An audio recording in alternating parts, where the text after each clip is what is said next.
Hey Francis, my friend, how soon for you to come back? Did you kill our enemies all at once, or are you just being a coward?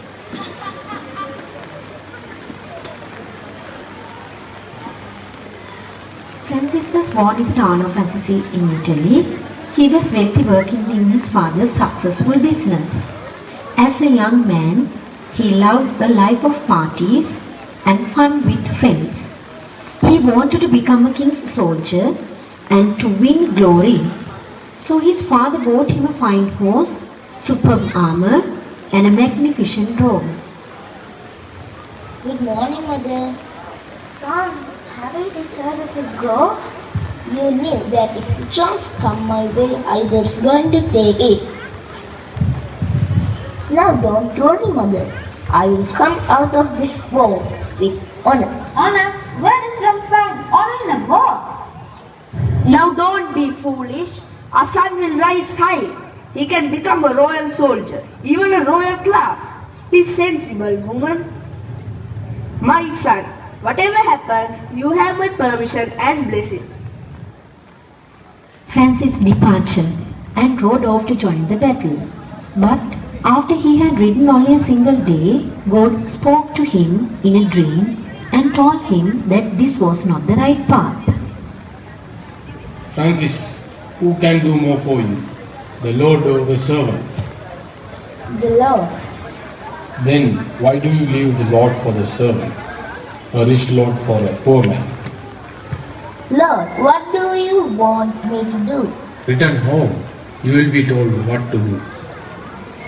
Francis was confused, but he returned home to Assisi only to be mocked by his friends who thought he had been too afraid to join the war, and he was scolded by his father. Hey Francis, my friend, how soon for you to come back? Did you kill our enemies all at once, or are you just being a coward?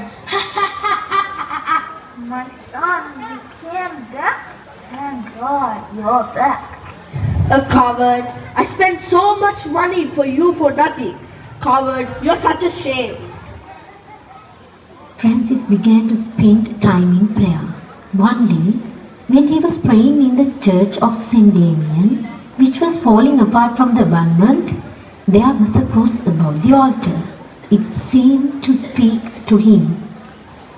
Francis, repair my house, which is falling into ruin. Francis thought this must mean the ruined church in which he was praying. So, he went home and sold some of his father's merchandises to get money to fix the broken down building. His father thought that Francis had lost his mind, so he dragged him before the Bishop of Assisi and demanded the return of his property and goods that he sold cheaply. My Lord, look what this man has done to me. I brought him up and provided him everything. Years of hard work and sacrifice. In a moment, he just wasted it all away. Now, I disown him and take away his inheritance unless he stops acting so strangely and come back to work in the family business. You have always been my father. Now I will have no father except our Father who is in heaven. Francis gave back to his father the money and all his clothes as well. Francis carefully placed his clothing on the ground. The bishop drew him into his arms and covered him with his mantle. Francis gave back the mantle to the bishop and left with open arms.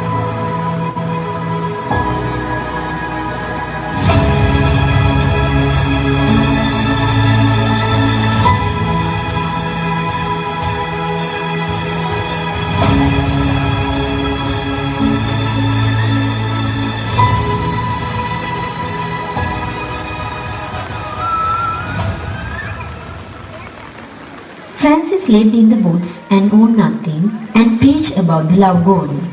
People began to follow him because they wanted to live like he did. Francis called his followers little brothers, and he went to Rome to ask the Pope for permission to make the little brothers into a real religious order. At first, the Pope didn't want to meet with the strange missing man, but then he remembered that he had a dream in which he saw the great Lateran Basilica about to fall down, and the man from Assisi came holding it up.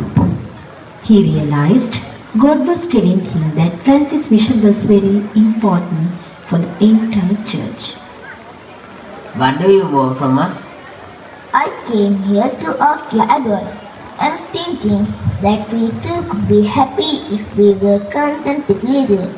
Simple creatures need only simple water and berries in order to live. It is not possible, Holy Father, to live according to the teachings of our Lord, or have we sinned through presumption? Francis, though in the name of our Lord Jesus Christ, may your order flourish like the palm tree. The Lord be with you in your hand, in your feet.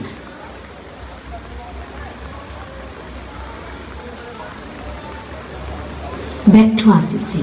While Francis was praying on the mountainside, he saw Holy Seraph angel descending from heaven.